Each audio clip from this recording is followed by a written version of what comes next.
Cobweb is a psychological drama horror film. I didn't know much about this one, but I think the company who released this movie didn't want it to succeed because they released it the same time as Barbenheimer, which is a really bad thing to do. In fact, after I watched Oppenheimer and then Barbie, the movie was playing once a day at this small theater downtown, and I kind of wanted to see it, but then Roger Ebert gave it a really bad score. RogerEbert.com reviewers.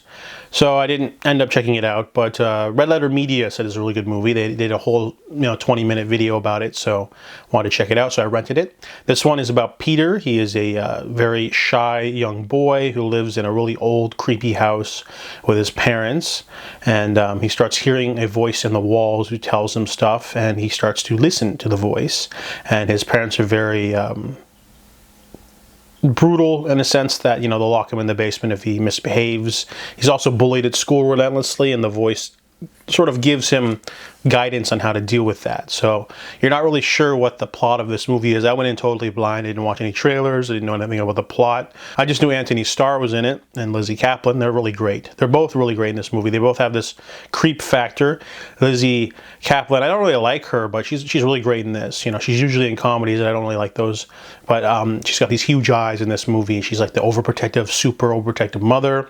Anthony Starr has his looming presence too. There's also a nice teacher lady that bonds with Peter and helps him out, but then the parents take him out of school and try to isolate him, and then you're not really quite sure what the movie is, to be honest. It shifts gears here and there. Really great set design. The house is super creepy and large and ominous. Lots of great sound design.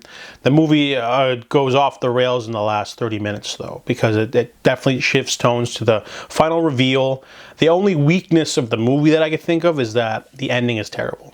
Not the climax, but the resolution literally ends in the middle of a conversation, and it's almost like the writer didn't know how to end the story. They couldn't come up with something finite. It's just sort of like, and then that happened, the end. And it's just kind of felt like the movie could have gone on for another 5 or 10 minutes just to give us a little bit more of a wrap-up resolution, but we just don't get that. Cobweb has really great, a look, design, story, characters, acting. Just that the ending is just a little on the weak side. So I give Cobweb a. Oh wait, one more thing. The movie is supposed to be touted as like a Halloween movie, so it's got pumpkins and jack-o'-lanterns all over it. But if you take those out, it's not a very big Halloween movie. In fact, if you change the masks at the end that the bullies wear to like something generic, the Halloween thing feels a little bit like a reach. So it's not, I don't consider it a true Halloween-like movie. If you were to take away all the Halloween aspects, it wouldn't really change the plot, really. So I feel that's a little bit forced. Maybe they added that in. Anyways, I give Cobweb a 6.5 out of 10.